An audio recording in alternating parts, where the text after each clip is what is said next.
Hello everyone, in this video I'm going to show you on how you can edit a PDF in Affinity. So let's start with the first step, which is to open your Affinity Designer or Affinity Publisher.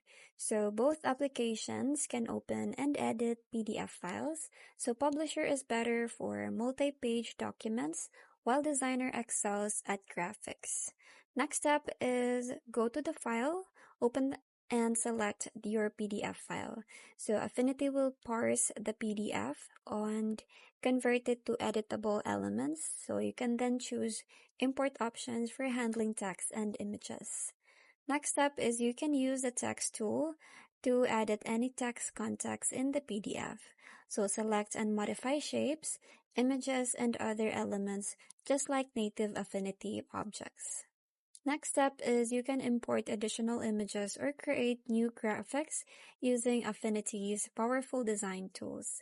So you can use layers to organize your edits and maintain easy future editing rather. So just a pro tip, you can use the assets panel to store frequently used elements for quick access. And lastly is when finished editing, you can go to the file, tap on export, and then choose PDF. So you can configure the quality settings, the compression and compatibility options, and then save your edited document.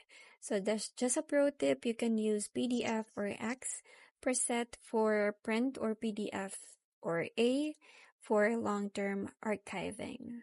So that's pretty much it. I hope you find this video helpful. Thank you for watching, and I'll see you in my next one. Bye!